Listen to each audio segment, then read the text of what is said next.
Bruce Tremper with the Forest Service Utah Avalanche Center. And this is what the basic snowpack setup is right now. This is about 2 meters deep, so over 6 feet deep. The snow before the storm came was only about this deep.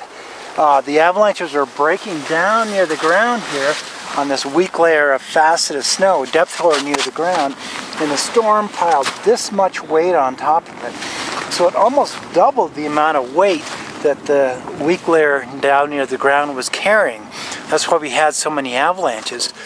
But the good part about putting this much extra weight on it is that now we've insulated the weak snow down near the ground from the cold air and the cold sky up here at the top of the snowpack. So we've taken the temperature gradient away. The weak layers down near the ground are gaining strength. They're bonding with their neighbors. They're getting stronger and stronger and stronger. Snowpack is self-healing. The other good thing about this big stiff slab of dense snow on top is it's more difficult to trigger an avalanche. So for two reasons. One is already carrying all this extra weight, so it's the weight of a person or a snowmobile is proportionally less amount of weight that this snow has to carry down near the ground. So the other reason is this big stiff slab is bridging our weight outward, so our weight is bridged, as we call it, so it's hard to put as much pressure on the weak snow down by the ground, and so it's more difficult to trigger an avalanche.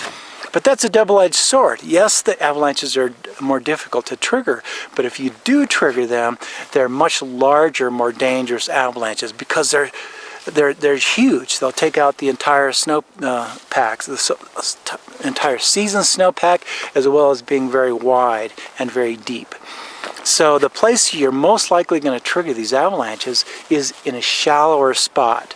These shallower spots might be up near the ridge where the wind has been blowing, or it might be a shallow rocky area. Anyway, those are the places most likely where you're going to trigger the avalanche. This weekend we'll have problems with wind slabs as well. So here we see wind eroded snow on the left side of the ridge. It has that sandblasted look. And on the right side of the ridge we have this wind deposited snow. So it'll look smooth and rounded. These slopes often have cornices at the top of them. So the bottom line is always avoid steep slopes with recent deposits of wind drifted snow.